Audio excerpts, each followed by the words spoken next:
Indonesia dikabarkan akan mengerahkan 8.000 personel pasukannya ke Gaza untuk misi penjaga perdamaian pada akhir Juni mendatang.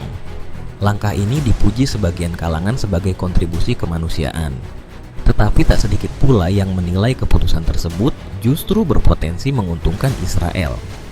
Respon Hamas tampaknya mencerminkan kegelisahan sebagian masyarakat Indonesia terhadap rencana pengiriman ribuan prajurit tersebut. Kelompok itu disebut telah menerima komitmen Indonesia untuk tidak menjalankan agenda yang berpihak pada Israel. Dengan demikian, dalam skema pengerahan ini, Israel tidak serta-merta menjadi pihak yang paling diuntungkan. Selain itu, Indonesia bukanlah satu-satunya negara yang berencana menurunkan pasukan ke Gaza. Ada sejumlah negara lain yang juga disebut akan terlibat dalam misi ini. Siapa saja mereka? Mari kita kupas bersama. Sejak Oktober 2025, gencatan senjata sejatinya telah resmi diberlakukan. Di atas kertas, serangan dihentikan, akses perbatasan kembali dibuka, senjata-senjata mulai ditarik, dan rencana pembangunan Gaza disusun. Namun, realitas di lapangan berbicara lain. Ketenangan belum benar-benar hadir. Data Kementerian Kesehatan Gaza menunjukkan bahwa sejak gencatan berlaku, sekitar 591 warga Palestina tewas dan 1.578 lainnya mengalami luka akibat serangan Israel. Karena kondisi yang masih rapuh, fase kedua berupa stabilisasi dan demilitarisasi mulai digencarkan sejak Januari 2026. Donald Trump menargetkan pengerahan sekitar 10.000 personel pasukan keamanan internasional. Tantangannya tidak ringan, hanya segelintir negara yang bersedia terlibat, baik dari sisi politik, pendanaan, maupun kontribusi pasukan.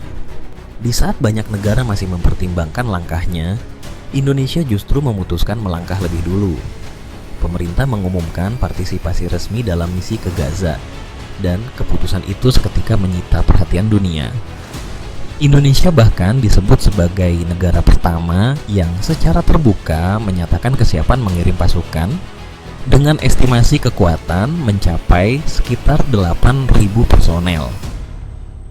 Rencana pengerahan ini dikaitkan dengan Piagam Dewan Perdamaian yang digagas Presiden Amerika Serikat Donald Trump. Namun, keputusan tersebut bukanlah langkah yang diambil secara tergesa-gesa.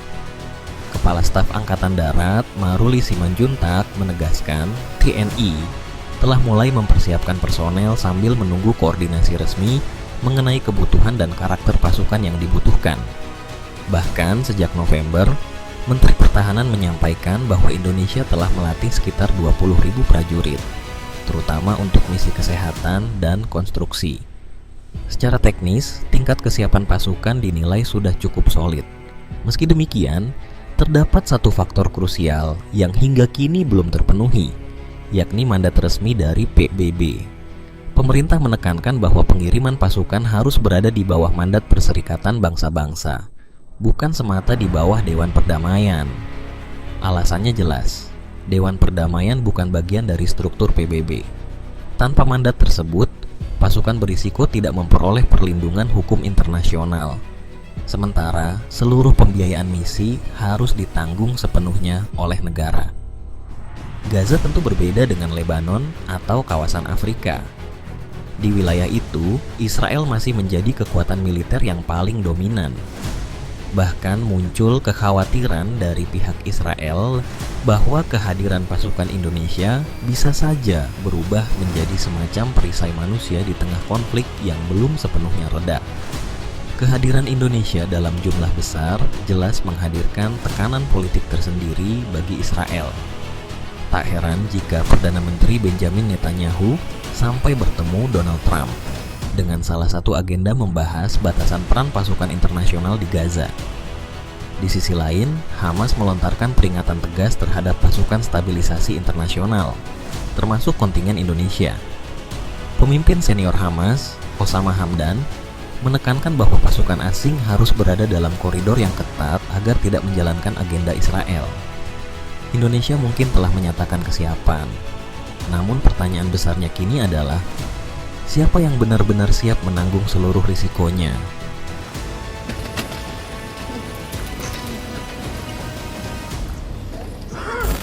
Pakistan menjadi salah satu negara yang paling sering disebut-sebut akan turut mengirim pasukan ke jalur Gaza. Dukungan di dalam negerinya pun tergolong kuat. Survei nasional memperlihatkan hampir 3/4 warga Pakistan mendukung pengerahan pasukan sebagai bagian dari pasukan stabilisasi internasional. Secara diplomatik, Pakistan juga telah masuk dalam lingkaran pembahasan.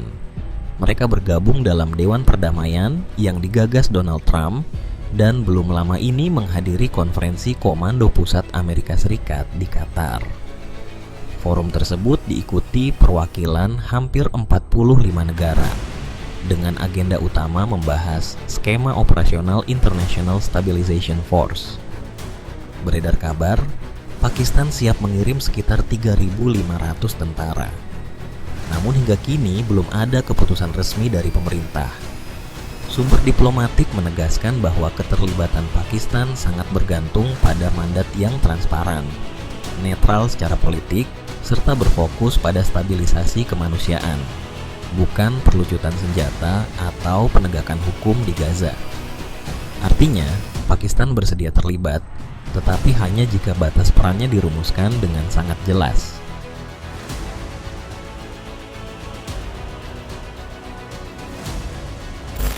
Turki juga disebut tengah serius mempersiapkan langkah militer menuju jalur Gaza. Sejak November 2025, Ankara dilaporkan mulai menghimpun satu brigade berisi sekitar 2.000 prajurit untuk bergabung dalam pasukan stabilisasi. Unit ini bukan kekuatan biasa, melainkan personel yang telah teruji di berbagai zona konflik dan misi penjaga perdamaian. Di panggung politik, posisi Turki sebenarnya cukup strategis. Gedung Putih telah memastikan Ankara masuk dalam komite inti yang akan mengawasi pengelolaan Gaza pasca perang. Dengan kapasitas militer yang kuat serta dukungan teknologi canggih, Turki dinilai berpotensi memainkan peran yang sangat signifikan. Namun hambatannya bernama Benjamin Netanyahu. Sejak Januari, ia berulang kali menegaskan satu sikap tegas. Pasukan Turki tidak akan diizinkan memasuki Gaza. Bahkan lebih jauh, Netanyahu menyatakan Turki tidak akan diberikan wewenang maupun pengaruh dalam badan-badan bentukan Donald Trump untuk mengelola Gaza setelah perang. Turki mungkin siap, tetapi pintunya masih tertutup rapat.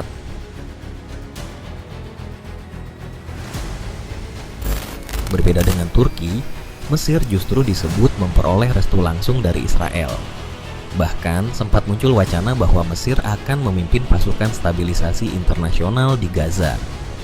Dorongan ini menguat karena sejak awal Mesir mendorong pengerahan pasukan internasional untuk mengawasi gencatan senjata, terutama setelah Israel merespons secara militer dugaan pelanggaran gencatan di Rafah.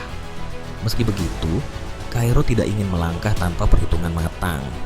Mesir menegaskan hanya akan terlibat jika ada resolusi resmi dari PBB serta persetujuan dari Palestina. Bagi Mesir, hal ini krusial karena skema keamanan di Gaza tidak bisa disamakan dengan wilayah konflik lainnya. Dalam situasi normal, urusan keamanan seharusnya ditangani oleh kepolisian. Namun, sekitar 58% wilayah Gaza masih berada di bawah pendudukan Israel, sehingga berada di luar jangkauan yurisdiksi Komite Keamanan. Wilayah-wilayah tersebut, menurut Mesir, perlu ditempatkan di bawah Komite Perdamaian, bukan sekadar ditangani pasukan stabilisasi biasa. Artinya, Mesir siap memimpin, asal aturan mainnya benar-benar tegas dan terdefinisi.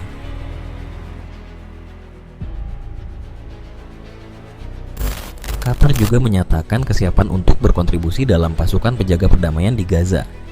Perannya bahkan telah tampak sejak tahap awal proses. Pada Desember 2025, Qatar menjadi tuan rumah pertemuan krusial yang membahas tahapan gencatan senjata, termasuk rencana pengerahan pasukan stabilisasi internasional. Secara diplomatik, Qatar dikenal memiliki jejaring komunikasi yang luas serta rekam jejak panjang dalam memediasi berbagai konflik. Namun hambatannya serupa dengan yang dihadapi Turki. penolakan dari Israel. Israel menilai keterlibatan Qatar berpotensi menghadirkan pengaruh politik yang tidak diinginkan di Gaza. Qatar telah menyatakan kesiapannya untuk membantu, tetapi di Gaza, niat baik tidak selalu serta-merta mendapat lampu hijau. Arab Saudi menyatakan dukungan terhadap penempatan pasukan internasional yang bermandat Perserikatan Bangsa-Bangsa di jalur Gaza. Kehadiran pasukan tersebut dirancang untuk memperkuat otoritas Palestina, bukan mengambil alih atau menggantikan perannya. Namun, di saat yang sama, Arab Saudi juga memimpin inisiatif negara-negara Arab untuk mencari alternatif atas rencana ambisius Donald Trump terkait masa depan Gaza dan Rafah, termasuk skenario yang membayangkan wilayah itu tanpa penduduk Palestina. Sikap ini menempatkan Saudi pada dua jalur sekaligus, mendukung stabilisasi internasional, tetapi menolak solusi yang menghapus Palestina dari peta. Saudi tetap ambil bagian, namun dengan batasan dan garis merah yang tegas. Bagi Donald Trump, rencana untuk Gaza tidak berhenti pada sekadar gencatan senjata. Ia menggagas konsep New Gaza dan New Rafah, sebuah visi pembangunan ulang total atas kedua wilayah tersebut. Dalam imajinasinya, kawasan itu akan bertransformasi menjadi destinasi wisata mewah di Timur Tengah, bersih, aman, dan tanpa kehadiran penduduk Palestina. Di balik gagasan itu, tersimpan rancangan besar. Mayoritas warga Palestina di Gaza akan direlokasi ke Yordania dan Mesir. Ide ini segera memicu gelombang penolakan keras. Yordania dan Mesir menilai skenario tersebut berisiko mengguncang stabilitas keamanan sekaligus mengubah komposisi demografi kawasan. Arab Saudi pun memperlihatkan sikap kecewa. Bagi Riyadh, konsep New Gaza dan New Rafah justru menjauh dari tuntutan utama, yakni kemerdekaan Palestina sebagai prasyarat normalisasi hubungan dengan Israel. Tanpa Palestina yang merdeka, normalisasi dinilai akan sulit menjadi kenyataan. Di titik inilah International Stabilization Force atau ISF hadir sebagai penyangga. Secara konseptual, ISF menawarkan peluang perdamaian yang lebih nyata, menjaga gencatan senjata, melindungi warga sipil, serta membuka ruang politik yang baru. Namun, realitas di lapangan jauh dari sederhana. ISF bisa saja dipandang Hamas sebagai instrumen agenda asing, sementara Israel mungkin melihatnya sebagai pembatas kebebasan operasi militernya.